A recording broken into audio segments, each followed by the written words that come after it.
Welcome to 1 Corinthians 2. I'm feeling much better, so hopefully this goes a little better.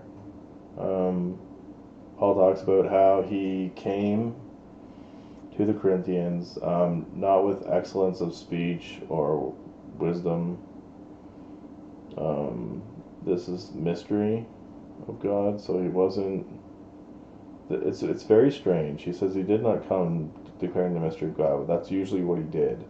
But I think it's because the Corinthians were immature, and he talked about wisdom. He speaks wisdom to those who are mature. So he was trying to just get the basic principles of Christ crucified here. Um,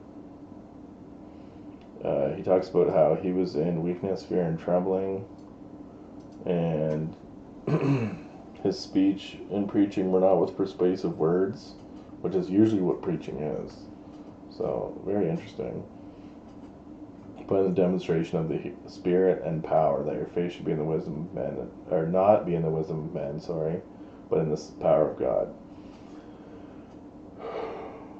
Now, he's saying we do speak wisdom among those who are mature, and not the wisdom of this age, which is pretty obvious.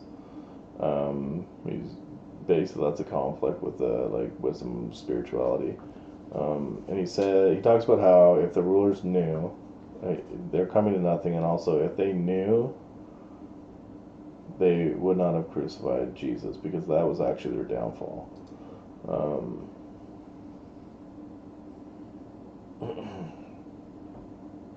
I don't know exactly. Excuse me. I don't know exactly how Paul, what the relation he has in his mind to this, but it is interesting how this is often quoted without the next verse, and it's fairly relevant because it's cool to say eye has not seen, nor ear heard, nor it entered the heart of man the things which God has prepared for those who love him. So he's basically saying there's going to be a lot of awesome things prepared that we don't even understand, but actually we do. If you're spiritual and listening, and some of it's in Revelations, there's actually quite a bit of documented stuff, but also stuff that God will share to you about the future if you're listening and spiritual. Now he's talking about here a lot of how the Spirit searches all things. I have two quick John 14 and 15. Jesus is talking about it here. The Spirit of truth will guide you. When the Helper comes, the Spirit of truth, he will testify of him. So, excuse me, it's very late. Excuse me.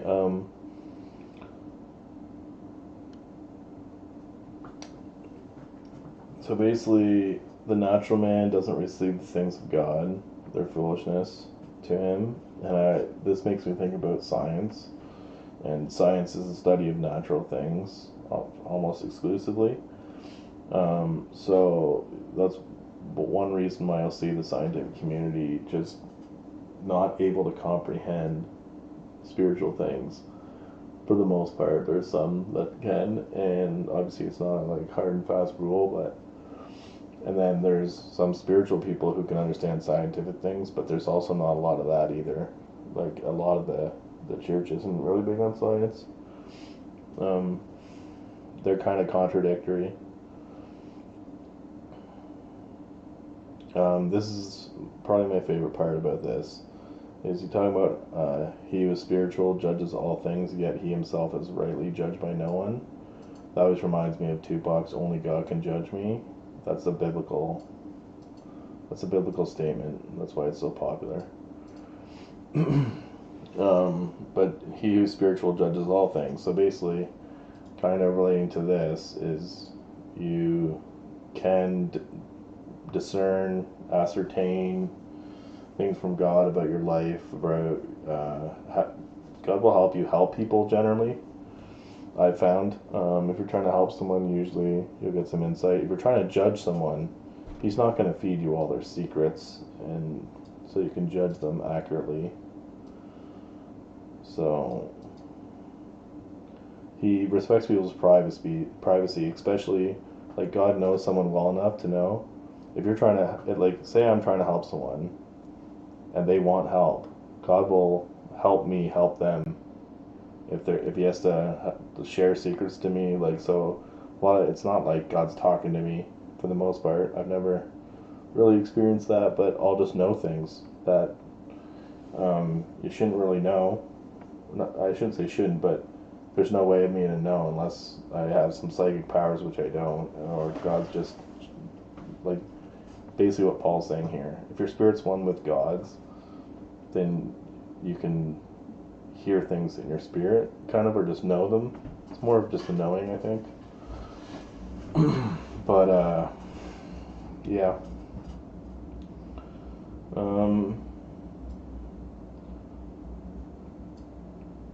The last part here is kind of weird the way Paul writes it. I don't understand. Really, I really should be doing this right now. I don't really understand. This is kind of obvious, so I don't understand why he says this. And then we have the mind of Christ, is kind of what he's already saying. We don't have it like we have the Spirit, basically. I'd actually be interested. I should look this up quick.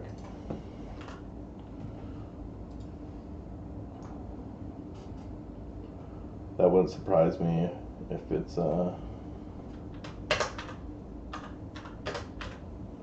holding a mic in one hand, so it's kind of hard to type here, but I really need to. I have a mic stand. I should put it up, but anyway, yeah. So understanding might be.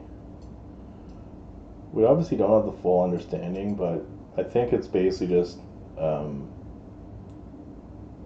reiterating what he's talking about up here and what I was talking about earlier about how sometimes, because obviously no one knows everything like God does. But anyway, that's it, and thank you for listening. I might call this "Only God Can Judge Me" because it's cool. It's a cool saying, and it's true. Thank you for listening.